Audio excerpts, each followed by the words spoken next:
ஸ்ரீ குருப்யோ நமஹ. இன்றைய இறையமுதத்திலே நாம் பார்க்க இருக்கும் ஸ்தோத்திரம், தன்னை வணங்க வரும் பக்தர்களின் இடர்களை களையும் முருகப்பெருமானின் வேல்மாறல் பாடலின் 8வது பாடலை பார்க்க இருக்கிறோம். வாருங்கள்.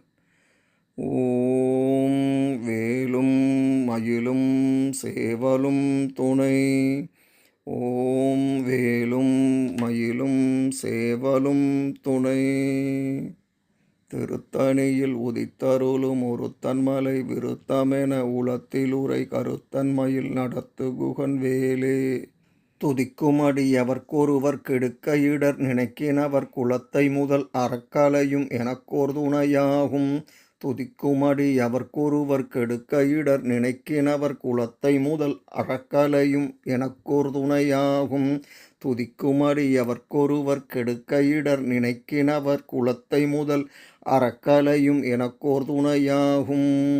இதன் பொருள், தன்னை புகழ்ந்து போற்றும் அடியவர்களை யாராவது கெடுக்க நினைத்து அவர்களுக்கு துன்பம் இழைக்க மனதில் நினைத்த மாத்திரத்திலேயே அந்த பகைவரது குலத்தையே வேருடன் அழித்து எனக்கு ஒப்பற்ற பெரும் துணையாக இருந்து அருள்பாலிக்கும் வேலை வணங்குவதையே வேலையாக கொண்டவர்களுக்கு மற்றவர்களால் எந்த விதத்திலும் துன்பம் நேராது. அதாவது, அடியவர்களுக்கு இடையூறுகள் பல உருவில் வரும். முன்னும் பின்னும் துன்ப இருப்பு அடியவர்களை சுற்றும்படி தீமை புரிபவர்கள் எல்லாரும் உலகில் பாவ வளர்ச்சிக்கு வழி செய்பவர்களாவார்கள்.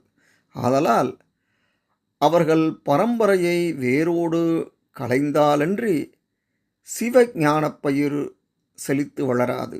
ஆகையால் ஞான சக்தியாகிய அந்த வேல் அந்த திருப்பணியை செய்து கொண்டே இருக்கும். அப்பேற்பட்ட அந்த வேலை நான் அனுதினமும் வணங்குகிறேன். இதன் தொடர்ச்சியை அடுத்த பதிவிலே பார்ப்போம். நன்றி, வணக்கம்.